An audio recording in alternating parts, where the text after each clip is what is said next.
Tere, mina olen admiral Brad Cooper, Zilaio keskkomando ülem. See on operatsiooni eepiline raev, 4. ülevaade. 22. päeval tegutsesid Zeevaväed julgelt, järgides plaani, et takistada Iraanil märkimisväärset jõudu projitseerimast. 2 päeva tagasi korraldas armee oma ajaloo pikima suurtükirünnaku täppisrakettidega. Tegevus hävitas Iraani sõjalise infrastruktuuri ja tõestas Sebenvana vägede võrreldamatut ulatust ja surmavust. Viimase 3 nädalaga on Iraan kaotanud suure osa lahinguvõimest. Hävitame tuhandeid Iraani rakette, täiustatud ründedroone ja kogu Iraani mereväe, mida kasutatakse rahvusvahelise meretranspordi ahistamiseks.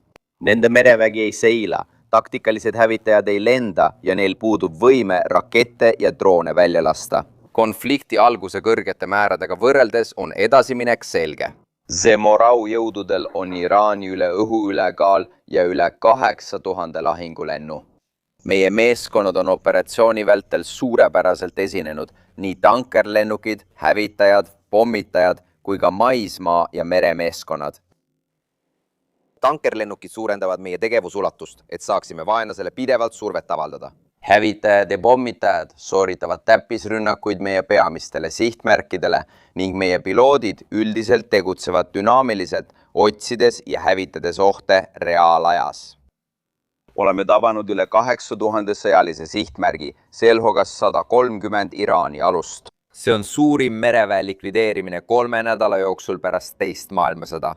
Minu operatiivne hinnang on endiselt, et Iraani lahinguvõime on pidevas languses. Meie rünnakute intensiivistudes see jätkub. Kuigi Zemarnivara väed säilitavad ülekaaluka ründerelvastuse, tunnustan meie õhukaitseväelasi koordineeritud kaitse eest Iraani rünnakute vastu.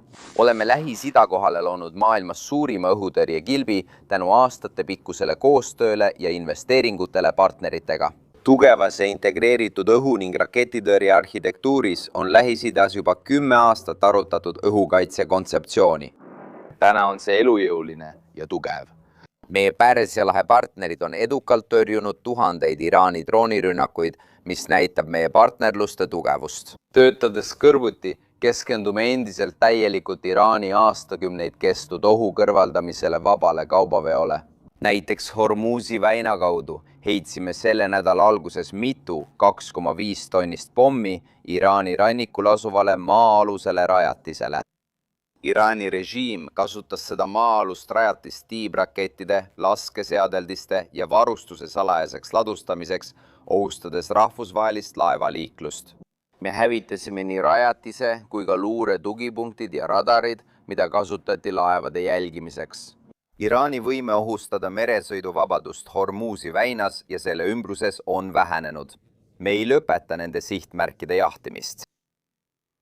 Kampaania alguses saatsin kirja üle 50 000 Ameerika sõjaväelasele, kes toetavad operatsiooni eepiline raev.